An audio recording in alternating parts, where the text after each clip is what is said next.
अस्सलाम वालेकुम, नमस्कार, आदाब, सत श्री अकाल। आप इस वक्त देख रहे हैं नबील अख्तर न्यूज। बिजनौर में नगीना सांसद चंद्रशेखर की सत्ता परिवर्तन यात्रा निकाली जानी थी, जिसको लेकर पूरे शहर को होर्डिंग्स और पोस्टरों से पाट दिया गया था।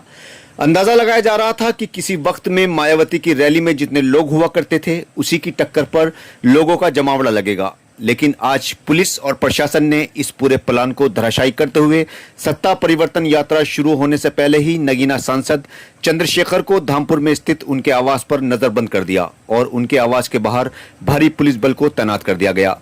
पुलिस प्रशासन की ओर से कानून व्यवस्था बनाए रखने के लिए यह उठाया गया कदम बताया जा रहा है। हालांकि इस संबंध में किसी प्रशासनिक अधिकारी की ओर से अभी तक कोई बयान जारी नहीं किया गया है। जैसे ही सांसद को नजरबंद किए जाने की खबर शहर में पहुंची, उनके समर्थकों और कार्यकर्ताओं में हलचल सी मच गई।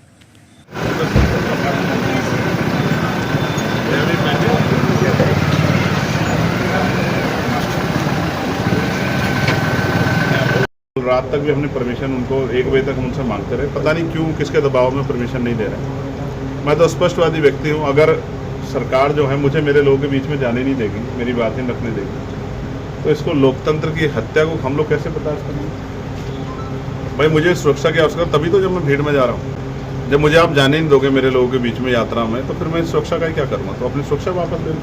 अच्छा, आपको परमिशन नहीं दी गई, इसके पीछे क्या कारण मानते हैं आप लोग बेहतर जानते हैं।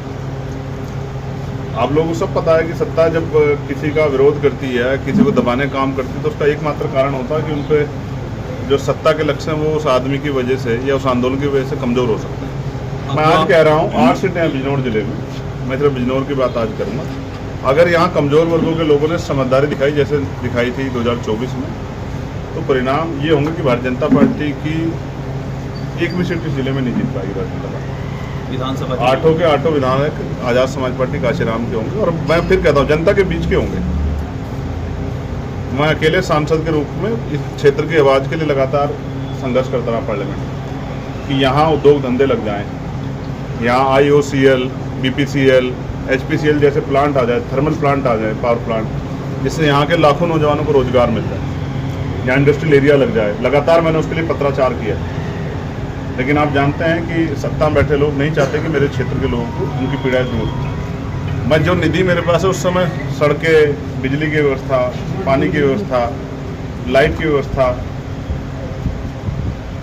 तालाब का सौंदर्यीकरण, ये सब चीज़ें कराता हूँ। लेकिन इससे बढ़ के भी अभी भी बहुत सारी ज़रूरतें हैं। सत्ता अपने सरकार उत्तर प्रदेश की अपने विधायकों को 5 करोड़ रुपए देती है, अपने सांसदों को हम 1 करोड़ रुपए की बात करते हैं। तो ये जो कानून के साथ भेदभाव, ये सब देख रहे हैं हम लोग। सांसद जी, अगर मान लिया सत्ता परिवर्तन में कहीं प्रशासनिक हस्तक्षेप से कहीं अवरोध पैदा होता है, तो क्या आप इसको ताकत के रूप में देखेंगे या कमजोरी के रूप में देखेंगे? नहीं, कमजोर तो हम इसलिए नहीं है कि हम लोग यहाँ ताकत में हैं।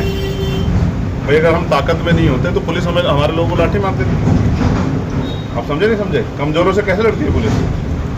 गिरवान पकड़ के मार लाठीचार्ज करके जहाँ मजबूत होते हैं उनसे वार्ता करती है। अगर पुलिस वार्ता कर रही है तो ये हमारी मजबूती का प्रमाण है।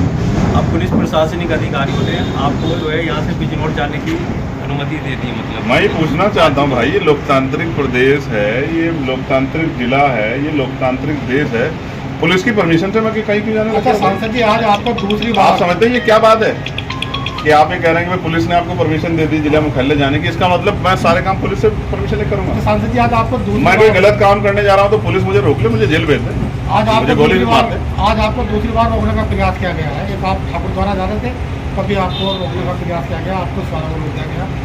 इसको क्या कहना चाहिए, इसके बारे में क्या कहना चाहेंगे? ऐसा क्यों? लोगों को न्याय दिलाने के लिए जाता हूँ तो पुलिस मुझे रोक लेती है।